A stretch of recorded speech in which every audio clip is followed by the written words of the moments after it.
Oke Bang Minola, ini perkembangannya bagaimana nih Bang terkait perseteruan antara Mbak Rara dengan pesulap merah? Mengingat kan Abang kemarin preskon terus bilang katanya menuntut untuk pesulap merah agar segera meminta maaf kepada Mbak Rara, dan layangan itu juga diungkapkan dengan Abang 3 kali 24 jam Bang. Gimana nih Bang?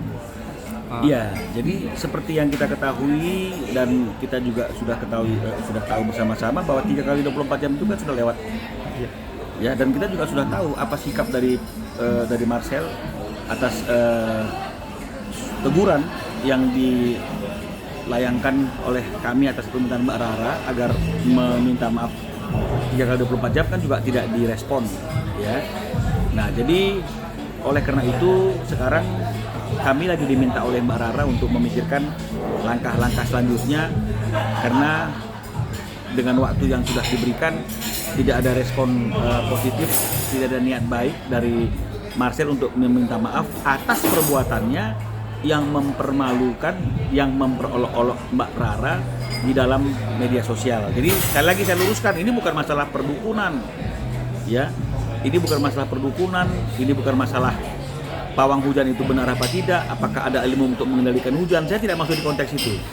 Ya, jadi saya ingin luruskan, jangan sampai nanti orang berpikir bahwa kok Bang Minola mengurusi hal-hal yang berbau supranatural. Tidak, saya hanya mengurusi masalah hukumnya ketika ada seseorang yang merasa dipermalukan.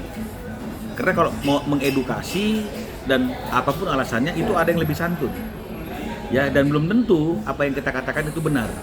Karena kita juga harus mempunyai suatu pemikiran yang positif dan ajas praduga tak bersalah. Jadi jangan mengeneralisasi karena 1-2 pembongkaran trik ternyata benar atau saya nggak tahu apa yang terjadi, kemudian kita mengeneralisasi semua orang itu adalah tidak baik, tidak benar, dan seolah-olah yang benar itu adalah kita. Nah, jadi ini yang menjadi persoalan, dan permintaan maaf itu adalah suatu hal yang wajar ketika ada orang yang mengatakan Mbak Rara apa yang dia lakukan itu adalah stand up comedy, ya, sementara dia melakukan itu semuanya kan atas permintaan orang yang mempekerjakan dia, dan sampai hari ini tidak ada komplain. Bahkan apa yang dilakukan oleh Mbak Rara itu mendapat respon yang positif, bahkan dari dunia. Apa yang dilakukan itu menjadi suatu trending, ya, trending topik, dan saya pikir itu suatu hal yang wajar. Kenapa sih kita harus kepo dengan apa yang dilakukan oleh orang lain? Toh itu tidak merugikan siapapun, bahkan tidak merugikan Marcel sendiri gitu loh. Ya, jadi permintaan maaf atas suatu hal yang sederhana sekali sebagai orang timur ya harusnya boleh saja. Tapi kalaupun nggak mau meminta maaf nggak jadi masalah, karena Mbak Rara sedang meminta kami untuk mempersiapkan langkah hukum berikutnya. Oke. Berarti artinya di sini saudara Marcel sendiri belum melakukan komunikasi? Sampai hari ini belum ada komunikasi, sampai hari ini belum menghubungi klien kami ataupun kami, dan sampai hari ini belum meminta maaf baik secara langsung maupun tidak langsung. Oke, berarti di sini Mbak Rara sudah meminta Abang untuk melakukan langkah-langkah berikutnya ya Bang ya. Kira-kira kapan mungkin Bang bakalan ini? Secepatnya kita akan lakukan langkah-langkah yang lebih lanjut. Tapi kalau ditanya apa langkah-langkah yang sudah kita siapkan, kami masih belum bisa mengungkapkannya hari ini, bukan karena belum ada, tapi hanya kami nggak ingin langkah kami itu dibaca lebih awal, ya, dan itu kan merupakan rahasia yang memang biarlah pada waktunya nanti semua orang tahu apa langkah hukum yang sudah dipilih oleh Mbak Rara bersama dengan kami sebagai tim kuasa hukumnya. Oke.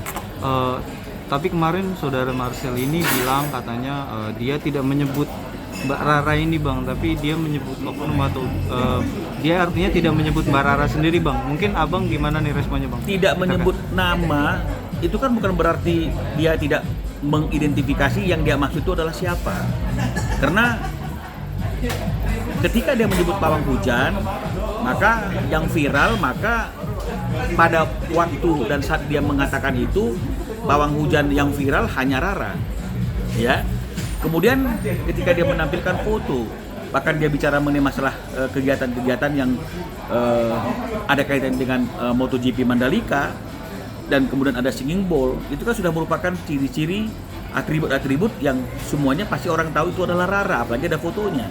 Jadi penyebutan nama itu kan bukan sesuatu hal yang mutlak, ya, sepanjang masyarakat mengetahui yang dia maksud itu adalah siapa. Itu yang pertama. Yang kedua, kalau mengenai masalah penghinaan itu kan sifatnya subjektivitas.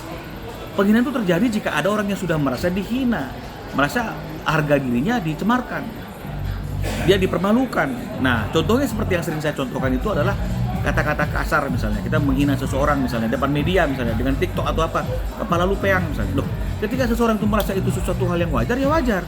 Tapi ketika seseorang itu merasa itu suatu penghinaan, maka terjadilah penghinaan. Jadi ukurannya kan subjektivitas.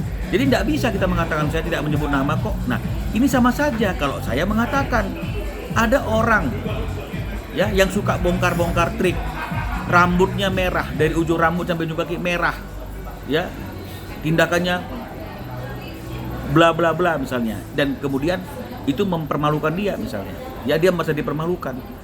Saya nggak sebut nama loh. Lalu ketika dia tersinggung, terus saya bilang dengan entengnya, saya nggak sebut nama kok.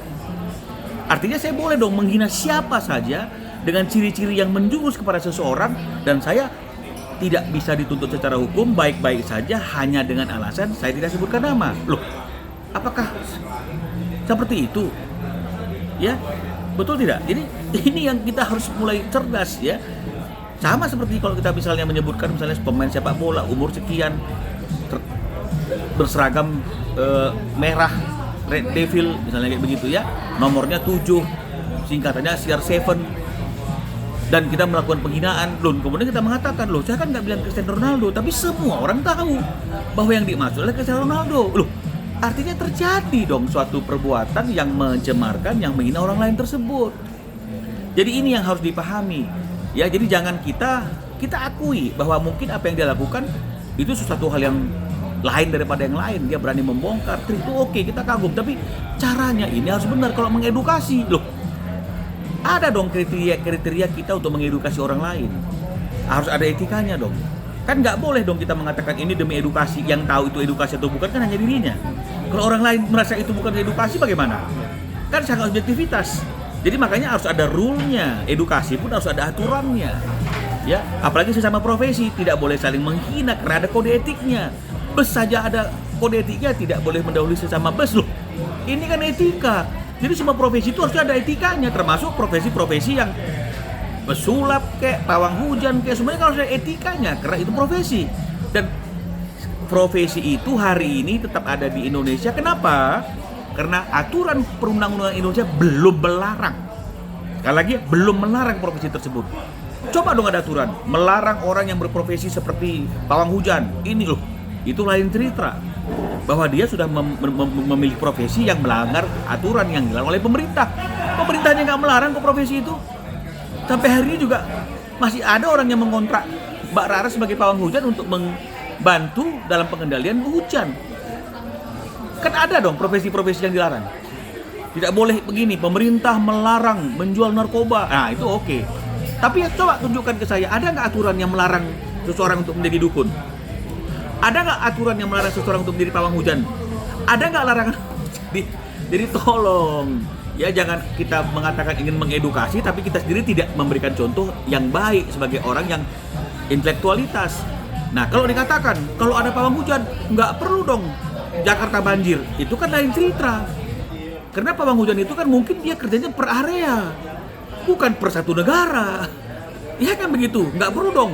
Artinya itu ada pemadam kebakaran gitu yang saya dengar ya. Loh, ini lain lagi. Ya itu memang sudah merupakan komponen yang melekat dalam suatu negara. Ada pemadam kebakarannya. Pilihannya orang kebakaran itu mau panggil pawang atau mau panggil pemadam kebakaran. Hanya itu saja kok pilihannya. Bukan berarti kalau ada pawang nggak boleh ada pemadam kebakaran. Ini kan naif sekali. Ya sama seperti kalau ada orang yang menyelewengkan seolah-olah ini masalah perdukunan. Dan dikatakan perdukunan tidak ada aturan hukumnya. Benar. Tapi ini bukan bicara bukan masalah perdukunan, tapi masalah perbuatan yang mencemarkan nama baik orang lain di depan publik. Ya, nah pertanyaan berikutnya, kenapa undang-undang yang mengatur tentang perdukunan itu dan santet belum diatur?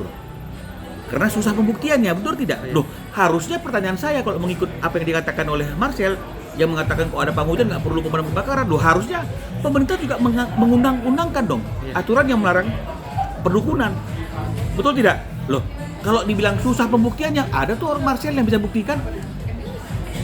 Saksi ahli, atur dong dalam rancangan undang-undang KUHP itu, atur dong masalah perdukunan.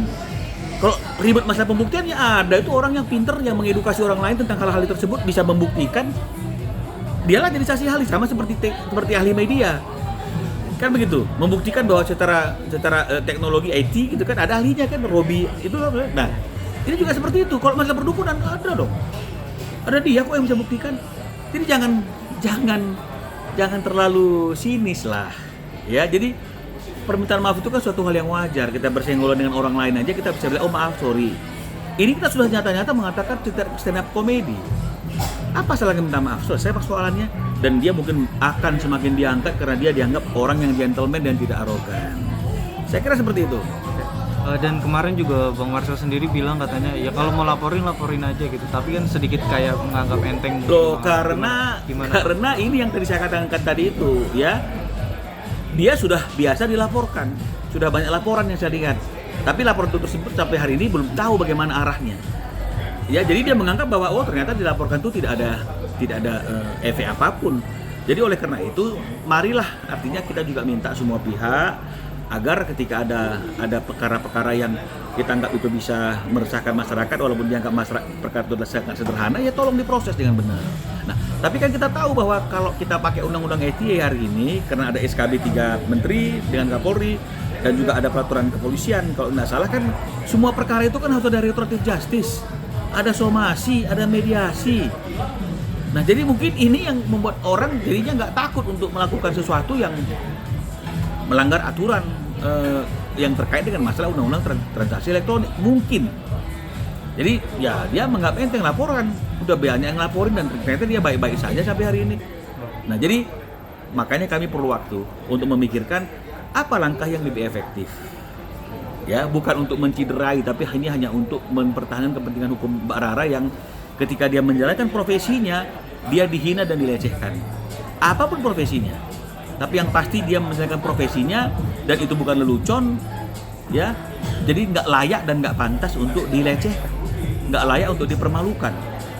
Ya, kalau mau mengedukasi banyak cara untuk mengedukasi, tanpa harus mempermalukan orang lain. Dan mungkin tanggapan abang nih bang, kemarin juga Marcel sempat mulai menggandeng lawyer juga Sunan Kalijaga, mungkin gimana bang? Loh, itu kan haknya dia. Sekarang intinya seperti ini aja lah, ya. Kalau dia menganggap apa yang dia lakukan itu bukanlah perbuatan melawan hukum, dia menganggap itu adalah hal yang biasa saja. Ya mungkin kami yang keliru membawanya ke ranah hukum, tapi menurut dia laporkan saja karena ini menurut dia bukanlah suatu pelanggaran hukum. Kenapa harus menggandeng pengacara? Karena pengacara itu diperlukan kalau kita merasa kita melakukan perbuatan melawan hukum. Dari sini aja kan sudah inkonsisten. Ya, kita meremehkan ketika orang mengatakan kamu sakit, masa bodoh. Tapi kemudian langkah kita berikutnya adalah mencari dokter. Artinya secara sikap saja kan kita mengakui bahwa ada persoalan yang mungkin membawa kita ke ranah hukum. Makanya kita butuh orang yang paham hukum untuk membantu kita. Kalau memang dia merasa yang dia lakukan tidak ada ke ranah hukum, harusnya nggak perlu bantuan hukum dari orang-orang yang mengerti hukum. Kan dia sudah ngerti semuanya.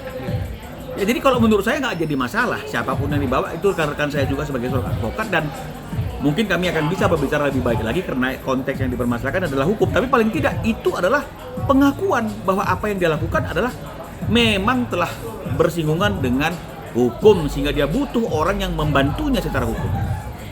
Oke, mungkin terakhir nih bang, tanggapannya gimana nih bang terkait yang pesulap merah ini sama Mbak Rara ini, mungkin dari abang sendiri gimana nih bang, terakhir tanggapannya? Ya, yang terakhir seperti yang tadi saya katakan, ya. Janganlah kita melecehkan orang yang selagi sedang menjalankan profesinya. Karena kalau memang yang dia lakukan itu sesuatu yang merugikan orang lain, saya rasa banyak orang yang akan komplain, banyak orang yang akan melaporkan dia ke pihak yang berwajib. Karena yang dia lakukan itu adalah sesuatu yang salah, sesuatu yang melanggar hukum. Betul tidak? Ini kan tidak ada. Kenapa harus kita lecehkan?